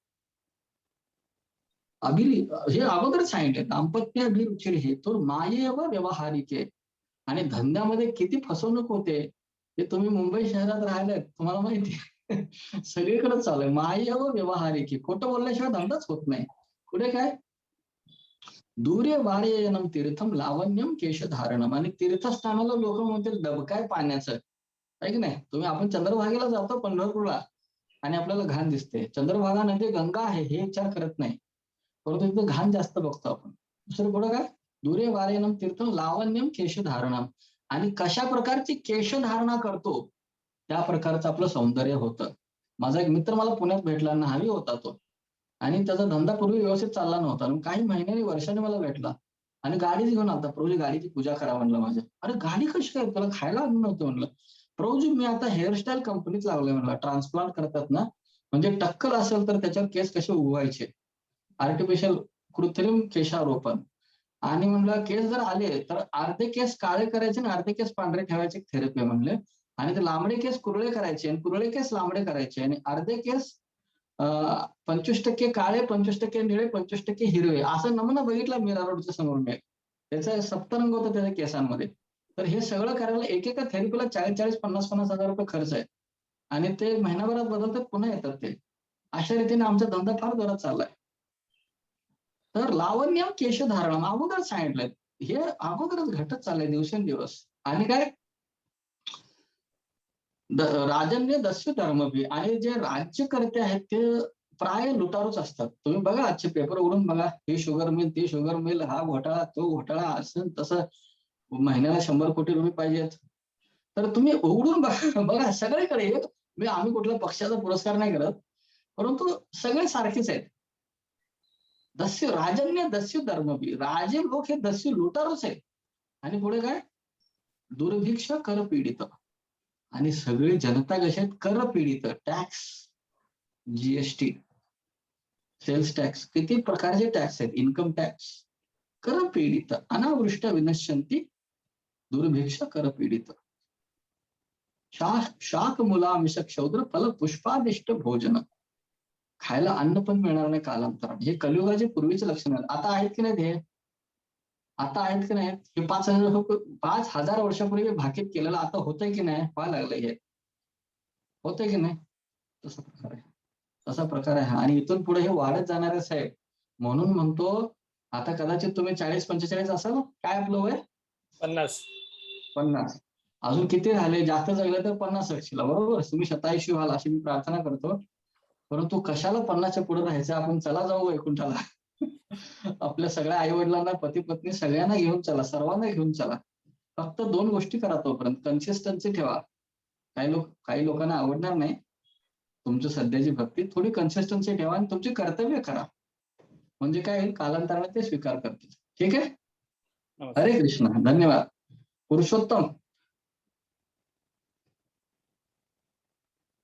पुरुषोत्तमजी कुठे गेले ते, हातवर केले ते, हा गेले वाटतं. दुसरा कोणाचा प्रश्न आहे, अनम्यूट करा हो. उत्तम हरे कृष्णा, पुरुष. दंडवत प्रणाम प्रभू. ओळखलं का? दंडवत प्रणाम, साष्टांग दंडवत प्रणाम. तुम्हाला कसं ओळखत नाही? पुणे मंदिरात होतो, चौपाटी मंदिरात होतो. फार वर्षापासून आपल्याला आपलं दर्शन झालं. फार पूर्वी भेटलो होतो आपण, फार वर्षापूर्वी. बोला साहेब. आपली खूप स्तुती ऐकतोय मी भक्तांकडनं. म्हटलं चला आम्हालाही प्रभूजीचा संघ मिळाला तर बरं होईल. हे भगवंताची स्तुती आहे हो सगळे. मी तर फक्त काय त्यात पालापाचोळा आहे. असं आहे. नाही, माझ्या बहिणी तिन्ही बहिणी आपल्या क्लासला जॉईन झाल्या आणि अच्छा. चांगल्या भक्ती करायला लागल्या. तर मग त्यांनी सांगितलं म्हणे कृष्ण भजन प्रभू. म्हटलं मी एक वेळ होतो, म्हटलं मी कृष्ण भजन प्रभूच्या छत्रछायेमध्ये मी ही थोडी भक्ती करत होतो. त्यांचीच कृपा माझ्यावर थोडीशी होती म्हटलं, आणि त्यांच्याच कृपेमुळे आज कसंही तोडकं मोडकं हरिनाम घेतो आहे.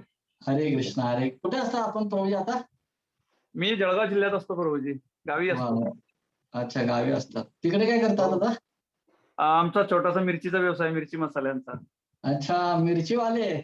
तुकाराम हो, महाराजांचा मिरचीचा व्यवसाय होता माहितीये तुकाराम महाराजांचा? तुकाराम किराणा आणि महाराज, मिरची माहिती होतं थोडस.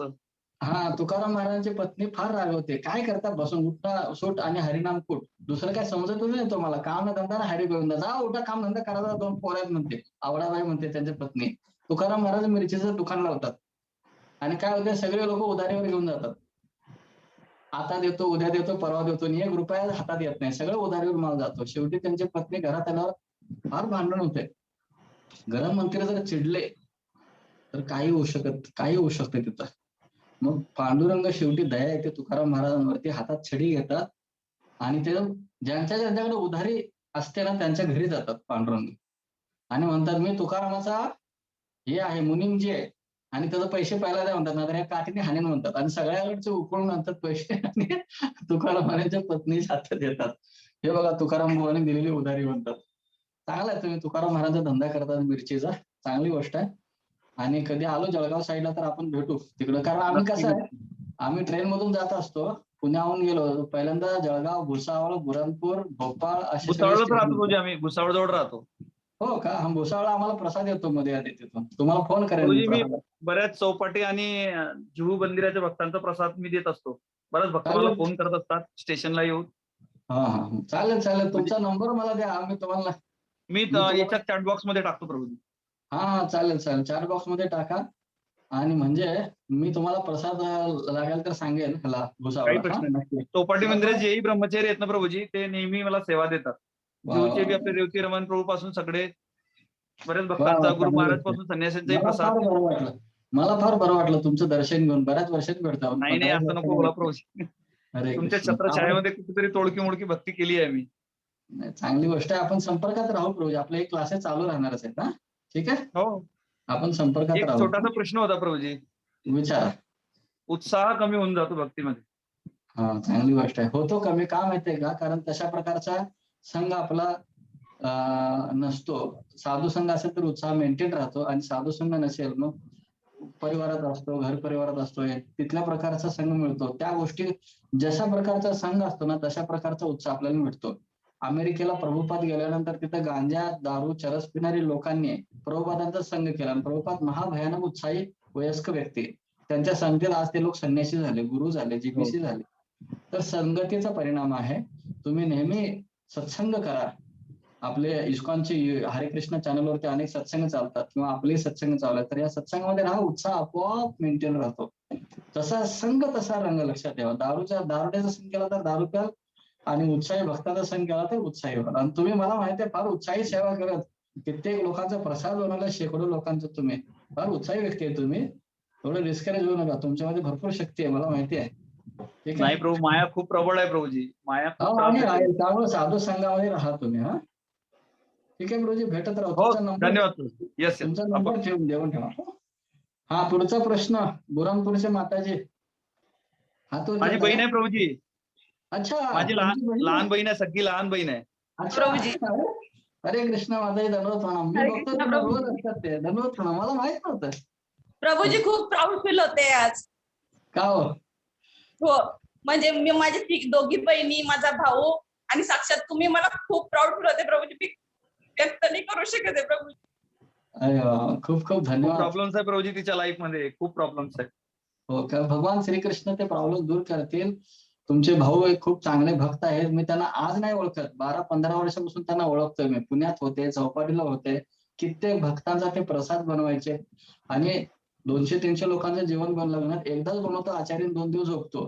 परंतु हा आमचा भक्त कित्येक लोकांचं रोज जेवण बनवायचे. हा खूप चांगला भक्त आहे आणि मला माहित आहे यांच्या संगतीत आम्ही खूप चांगले कार्यक्रम केलेत आणि तुम्ही त्यांचे आदर्श बहीण आहात. मी बघतो तुम्हाला गेले आपले जसा गीता कोर्स चालू आहे तसे माताजी आहेत बरं का, रुपाली ताई आहेत आपल्या कार्यक्रमामध्ये आणि खूप उत्साहाने शेवटपर्यंत बसतात आणि प्रवचन ऐकतात आणि खूप श्रद्धेने त्यांनी एकदा प्रश्न पण विचारला होता, संघ मिळत नाही म्हणून बहुतेक, बरोबर.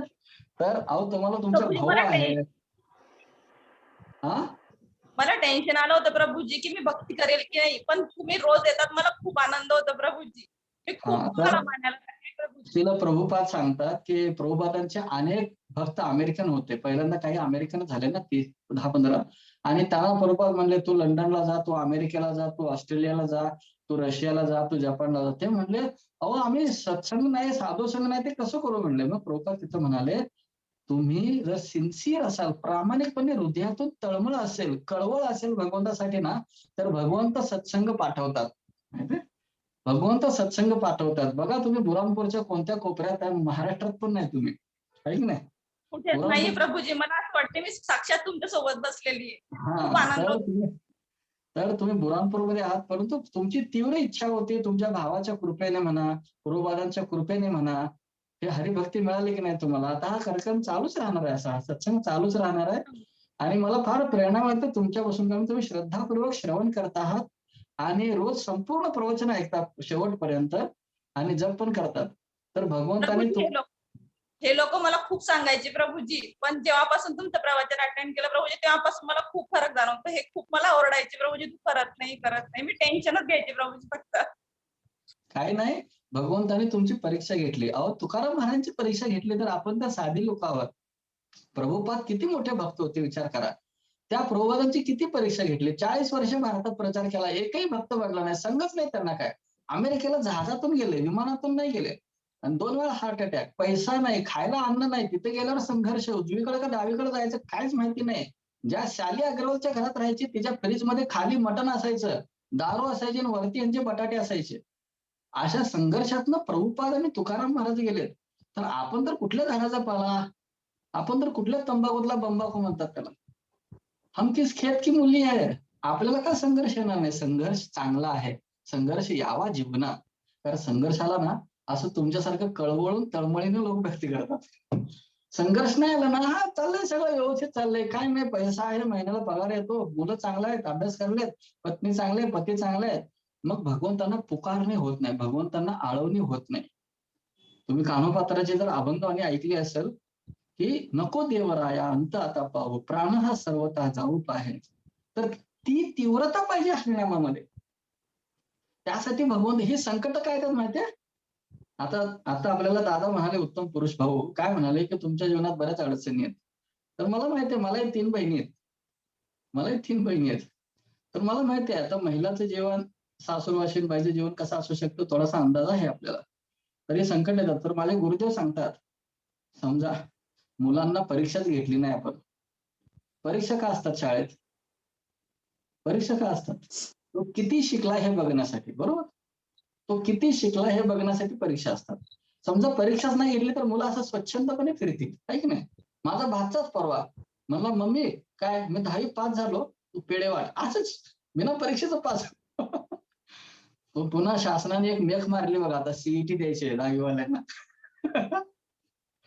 तर या जगात परीक्षा का ठेवली जाते, कारण त्यातून विद्यार्थी किती शिकला हे बघतात. तर भगवंत जीवनात अडचणी का देतात,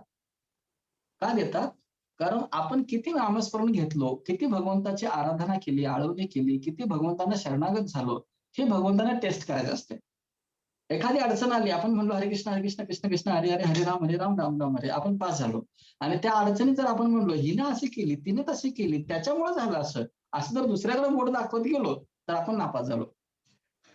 ही माझ्या कर्माची फळं आहेत, परंतु भगवंतांनी ती कमी करून मला दिलेली आहेत आणि म्हणून त्या भगवंतांचं मी शरणागती पत्करणार आता.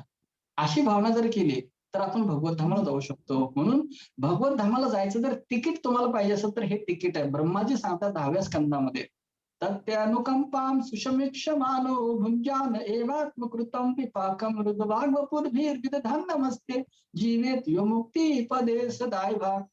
हे भगवंता, ही जी संकट येतात ना, ती संकट तुमची कृपा आहे. ती संकट जी आहे ती कृपा आहे माझ्यावरती. कारण ह्या संकटामुळे तर तीव्रतेने तुमचं नामस्मरण करतो. कुंती देवी काय म्हणते, विशान महाग्ने पुरुषाद दर्शन असत सभाया. तर माझ्या सून द्रौपदीचं वस्त्रहरण झालं, भीमाला विष पाजण्यात आलं, आम्हाला लाक्षागृहात जाळण्याचा प्रयत्न झाला, रथे मृधे अनेक महारथ असते, अनेक महारथी कुरुक्षेत्राच्या युद्धामध्ये आमच्या मुलांना मारण्याचा प्रयत्न करत होते. हे भगवंता, ही संकट वारंवार येऊ दे. विपद संततः शाश्वत तत्र तत्र जगद्गुरु भवतो दर्शनम यस्य पुनर्भव दर्शनम. हे भगवंता, ही संकट वारंवार येत राहू देत. अहो, कुंती देवी जगाच्या सम्राटाची आई म्हणते, सम्राट युधिष्ठिराची आई म्हणते. वनवासात असताना म्हणत नाही ती प्रार्थना कधी करते, जेव्हा चक्रवर्ती सम्राट युधिष्ठिर गादीवर बसतात, त्यांचा अभिषेक होतो, राज्याभिषेक होतो, मग त्यावेळेला कृष्ण निघून जात असतात, त्यावेळेला कुंती म्हणते. ह्याच्यावर एक वेगळं प्रवचन आपण करू शकतो.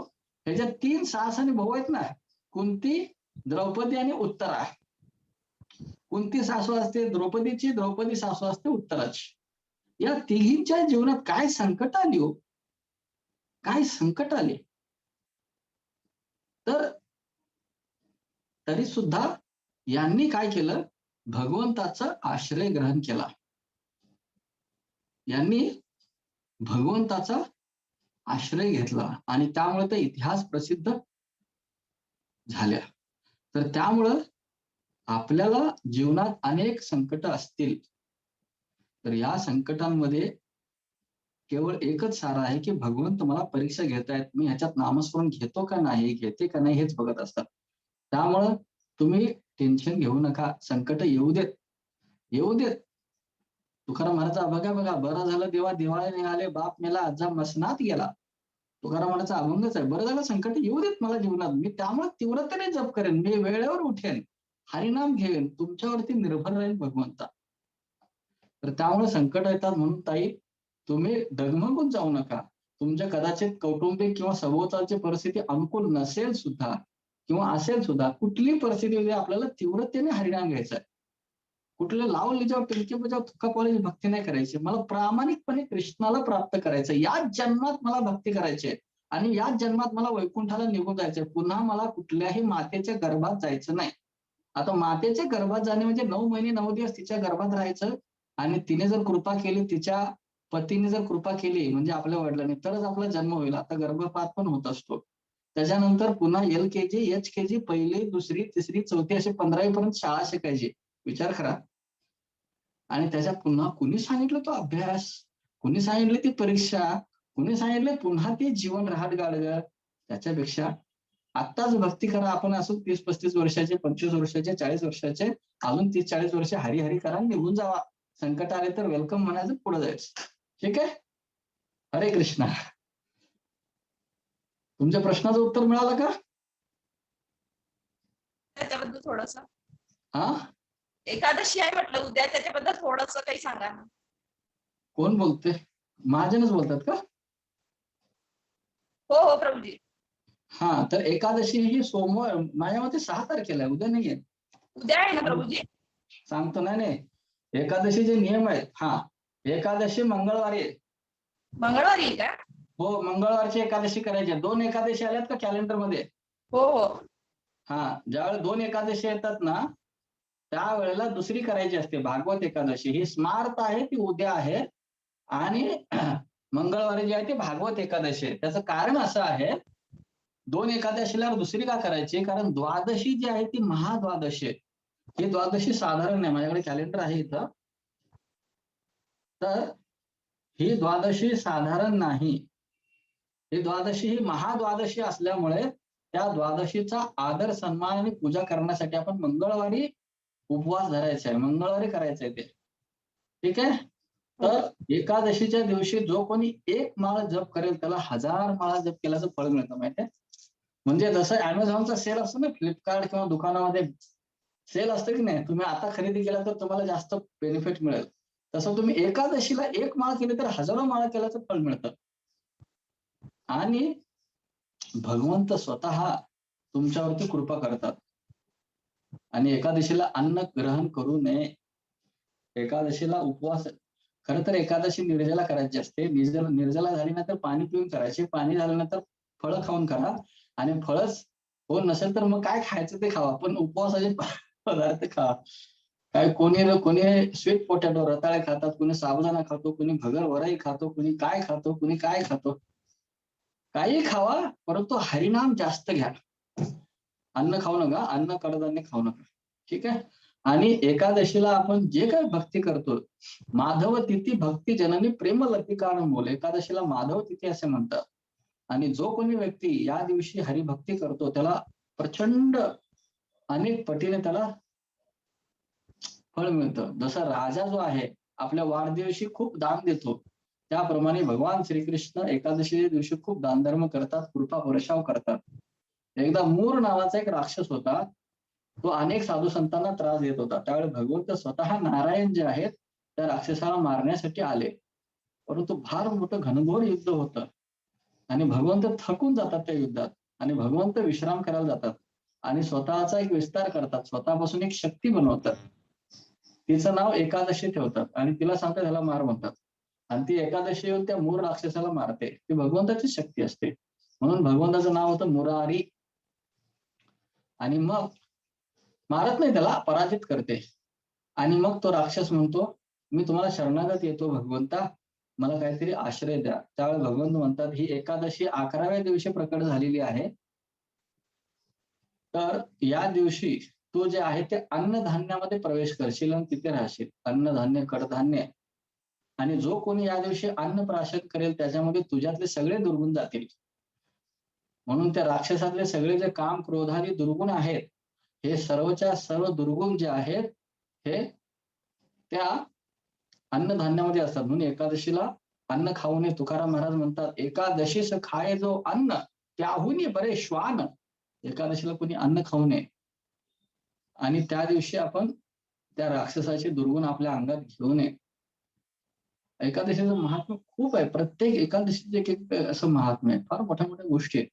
परंतु एकादशी म्हणजे उत्सव आहे, उत्सव. एकादशीचे दिव भोजने, दिवा कीर्तने च रात्री जागरणे.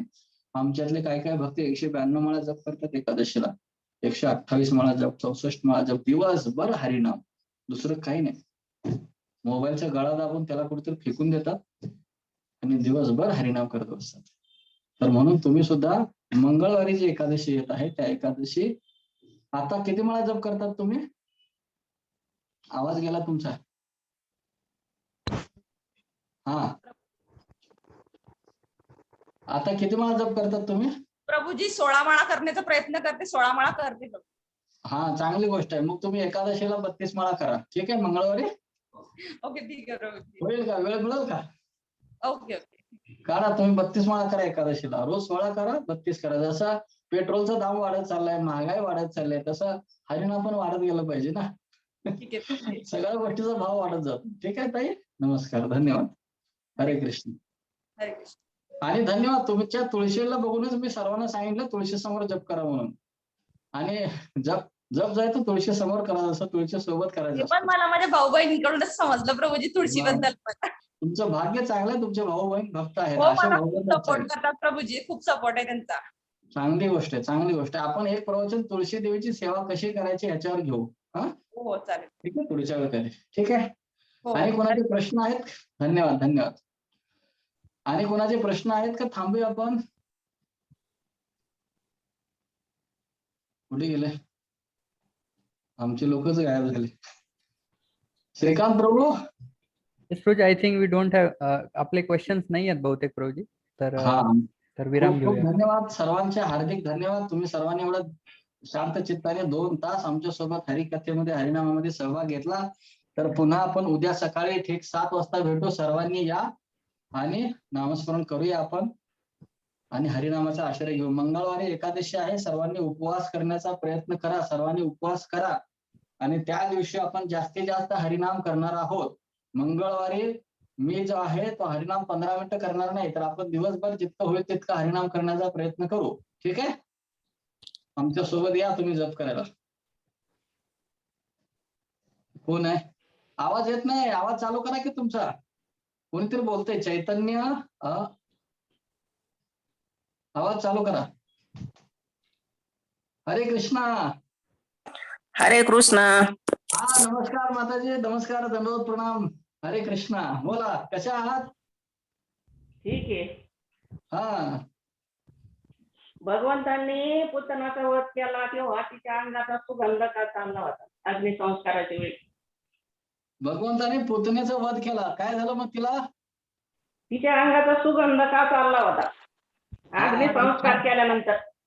हा बरोबर. बहुतेक तुम्ही खूप वाचन करता, तुम्हाला सगळं माहिती आहे शास्त्र.